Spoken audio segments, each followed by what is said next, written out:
everyone! Honestly, version 3.8 doesn't look very exciting. The patch is longer, things roll out more slowly, and there isn't any big, flashy reward to grab your attention. So it's easy to think this update doesn't offer much. But if you take a closer look at how everything is set up, you start to see a different picture. What seems boring at first is actually working in your favor if you play regularly.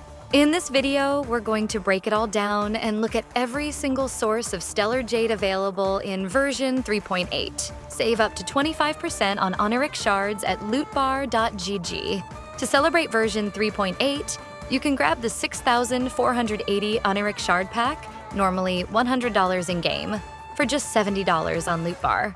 That's 81 pulls, almost guaranteeing you a 5-star for your account while saving you $30. The process is super simple.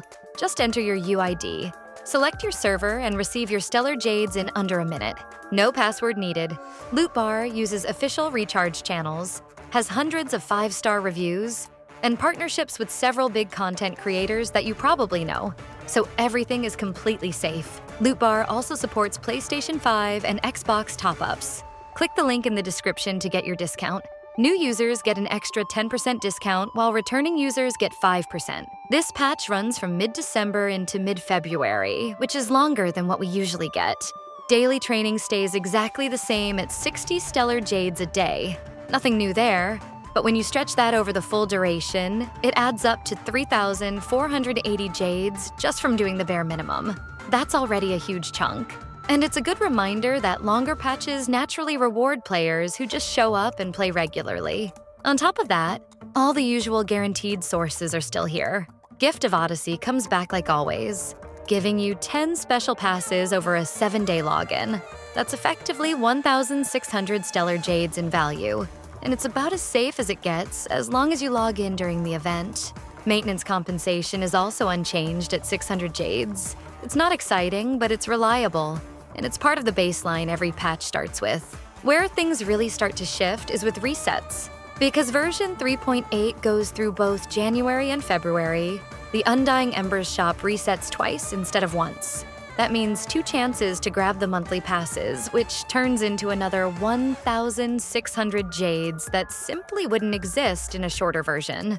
Weekly content benefits the same way. Simulated Universe and Divergent Universe run for more weeks than usual.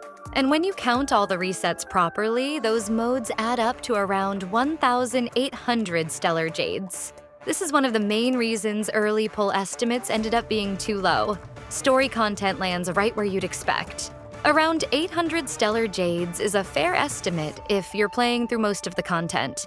Trial characters also ended up contributing slightly more than people thought, bringing that total to about 120 Jades. It's a small number, but it's still free currency tied to content you're already encouraged to try. As usual, livestream rewards are part of the total as well. You're looking at 3 codes worth 100 Jades each, so 300 in total.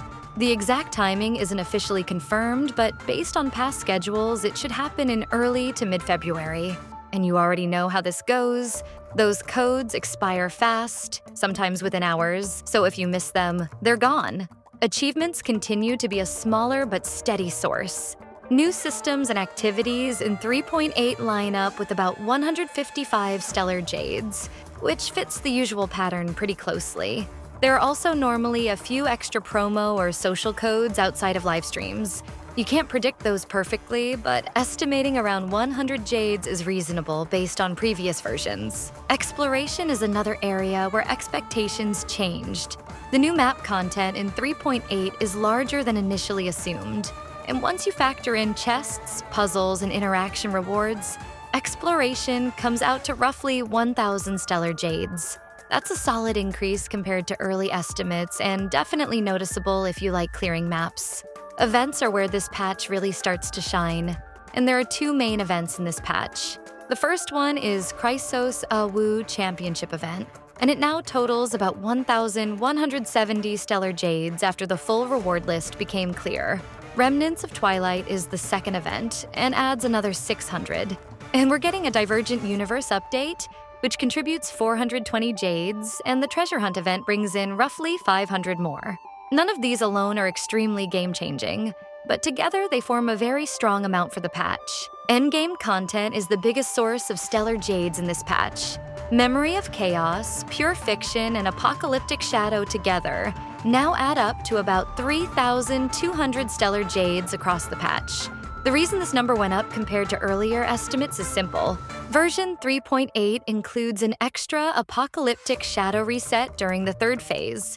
That extra reset makes the late patch feel rewarding instead of feeling like downtime where nothing really happens. So when you put everything together, free-to-play players are looking at around 17,445 Stellar Jades in version 3.8, which comes out to roughly 109 pulls. Phase 1 gives you about 66 pulls, Phase 2 around 21, and Phase 3 about 22.